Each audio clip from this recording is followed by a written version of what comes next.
Assalamualaikum warahmatullahi wabarakatuh. Saya Agung Nur Hidayah Denhi, NPM 1811060463.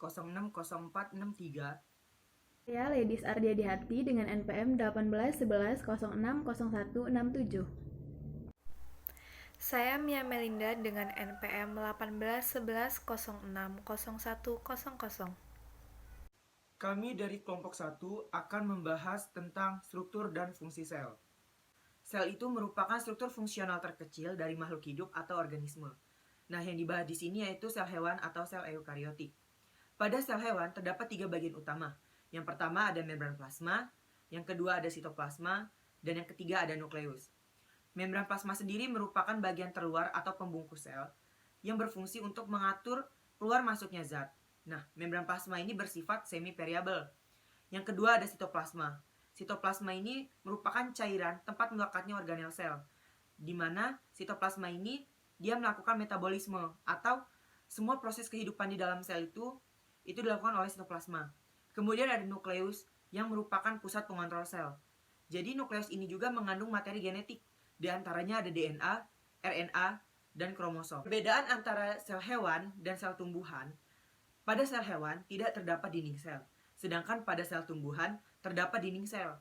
Pada sel hewan tidak terdapat kloroplas, dan pada sel tumbuhan terdapat kloroplas. Antara sel hewan dan sel tumbuhan sama-sama memiliki vakuola, tetapi pada sel hewan dia lebih kecil dan banyak, sedangkan pada sel tumbuhan dia hanya sedikit tetapi besar. Cadangan makanan pada sel hewan itu dia berupa lemak atau glikogen, sedangkan cadangan makanan pada sel tumbuhan dia lebih kepada pati atau amilum, dan pada sel tumbuhan tidak terdapat sentriol.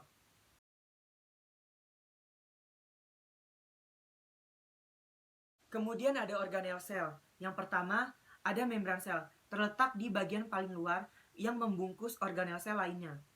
Nah, pada membran sel ini terdapat dua bagian antara yang suka air dan tidak suka air. Yang suka air itu dia ada fosfolipid, dan dua bagian hidrolipid, dia tidak suka air.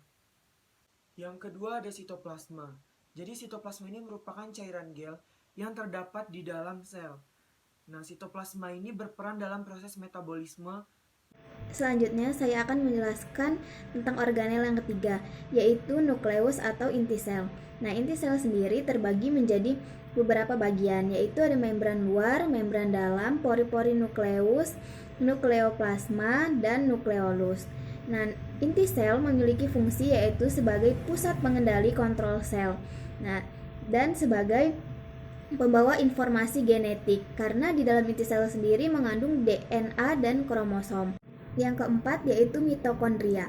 Mitokondria memiliki struktur yaitu membran luar, membran dalam, kriste, dan matriks mitokondria.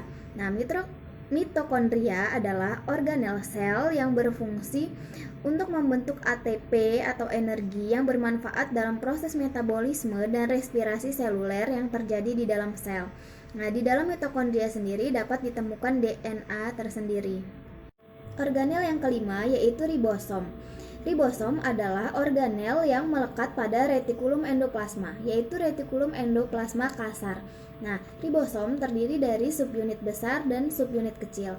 Fungsi dari ribosom adalah melakukan sintesis protein di dalam sel. Organel sel yang keenam yaitu lisosom. Lisosom adalah kantong yang berisi enzim untuk melakukan pemecahan bagian yang tidak perlu dari sel untuk digunakan kembali. Nah, lisosom berperan dalam fagositosis dan pencernaan intraseluler. Baik, yang selanjutnya ada sentrosom. Jadi, sentrosom ini merupakan suatu organel sel yang berfungsi aktif dalam pembelahan sel dan hanya terdapat dalam sel hewan. Di dalam sentrosom terdapat dua bagian, yaitu sentriol dan mikrotubulus. Sentriol ini merupakan sepasang badan berbentuk tabung yang membentuk satu kesatuan. Jadi sentriol yang berjumlah satu pasang itu disebut dengan sentrosom. Dan mikrotubulus di sini berperan dalam pembentukan sel baru serta melakukan perlindungan terhadap sel-sel di sekelilingnya. Sedangkan sentriol berperan dalam bentuk silia dan flagella untuk menghasilkan benang-benang spindel. Yang selanjutnya retikulum endoplasma atau RE. Jadi RE ini merupakan membran yang berlipat-lipat yang bersatu dengan membran sel dan membran inti. RE sendiri ini dibedakan menjadi dua tipe, yaitu RE kasar dan RE halus. RE kasar dia ditempeli oleh ribosom, sedangkan RE halus dia tidak ditempeli oleh ribosom. RE kasar ini dia berfungsi sebagai alat transportasi untuk mensintesis protein yang ada di dalam sel, sedangkan RE halus dia berfungsi untuk mensintesis lemak. Selain itu, RE juga memiliki peran yaitu untuk mendetoksifikasi zat-zat berbahaya yang ada di dalam sel. Selanjutnya ada aparatus Golgi atau yang sering kita sebut dengan badan Golgi. Badan Golgi ini merupakan organel yang terkait dengan retikulum endoplasma yang berfungsi untuk memeriksa dan menyortir kebenaran dari protein yang diproduksi oleh retikulum endoplasma, membentuk lisosom dan membran plasma, serta membentuk kantung vesikula untuk proses ekskresi. Yang selanjutnya ada peroksisom.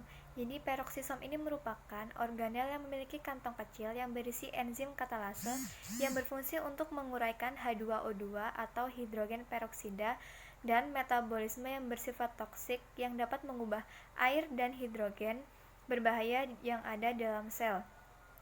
Organel peroksisom ini banyak ditemukan di dalam sel hati dan ginjal.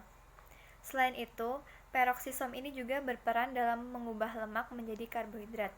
Jadi, intinya, peroksisom ini mengandung enzim katalase yang berfungsi untuk mengubah hidrogen peroksida menjadi oksigen dan air. Dan yang terakhir ada mikrofilamen. Jadi, mikrofilamen ini merupakan organel sel yang terbentuk dari protein aktin dan miosin.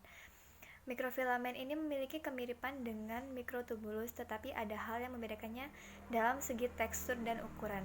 Mikrofilamen ini memiliki tekstur yang lebih lembut dibandingkan dengan mikrotubulus dan memiliki ukuran diameter yang lebih kecil.